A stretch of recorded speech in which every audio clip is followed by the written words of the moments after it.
उत्तर प्रदेश में पहले जो 15% महिलाएं कामकाजी व्यवस्था के साथ जुड़ पाई थी, आज उनकी संख्या बढ़ करके अब 35% से ऊपर हो चुकी है। इन 8 वर्षों में लगातार इसे बढ़ाने का प्रयास किया जा रहा है। और हम लोगों ने तो कह रखा है कि पुलिस बल में भर्ती होगी तो उसमें कम से कम 20% बेटियों के लिए आरक्षित होना ही चाहिए, उनकी उपस्थिति वहां होनी ही चाहिए।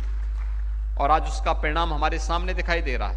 मिशन शक्ति का अभियान भी उसी श्रृंखला का एक हिस्सा है। धर्म पर आधारित कोई भी व्यवस्था न्याय का कारण भी बनेगा और आत्मनिर्भरता और सशक्तिकरण का भी माध्यम बनेगा। देवी अहिल्याबाई होलकर के द्वारा जो ये भाव अपनी शासन व्यवस्था को चलाते समय रखा गया था, वह आज डबल इंजन की इन सरकारों के कार्य पद्धति से देखा जा सकता है, समझा जा सकता है।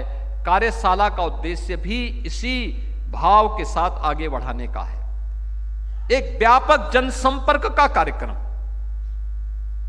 हर एक जगह हम जाएं, छोटी छोटी गोष्ठियां करें।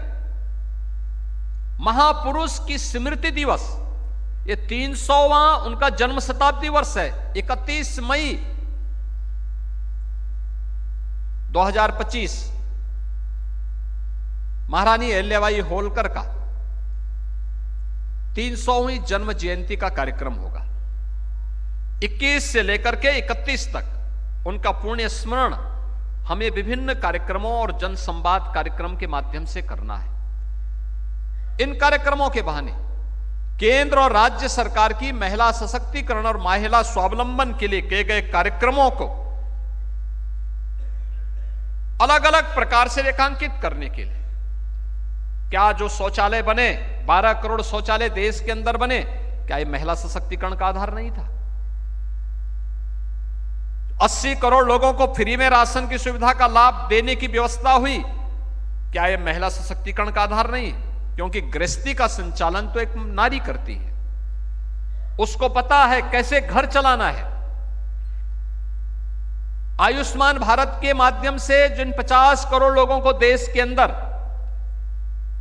स्वास्थ्य की सुविधा का लाभ प्राप्त हो रहा है, यह महिला सशक्तिकरण का उदाहरण है। 12 करोड़ परिवारों को उज्ज्वला योजना के अंतर्गत जो रसोई गैस के सिलेंडर प्राप्त हुए, तो फेफड़े भी खराब होने से बचे, आंखें भी खराब होने से बची।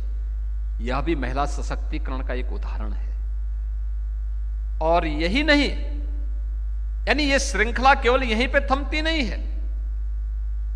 ये भारतीय जनता पार्टी की डबल इंजन सरकार ने नारी वंदन अधिनियम के माध्यम से जिस कार्यक्रम को प्रधानमंत्री मोदी जी ने पंचायत से लेकर के संसद तक अब उनकी 33% उपस्थिति अनिवार्य हो, इसको एक गारंटी के रूप में दे दिया है।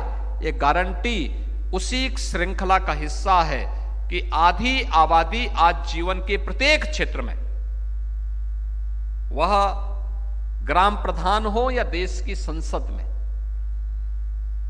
वह फाइटर विमान की चालक हो या पुलिस बल या अर्धसेना बल के अधिकारी के रूप में या जवान के रूप में कार्य करती हुई, एक प्रशासनिक व्यवस्था के साथ जुड़ी हुई हो या सार्वजनिक जीवन में कार्य करने वाली, एक किसी स्वयंसेवी समूह के माध्यम से अपनी सेवाएं समाज को प्रदान करने वाली एक सामान्य नारी के रूप में अपना जीवन यापन करने वाली, इन सभी का अपना अपना योगदान है समाज के निर्माण में।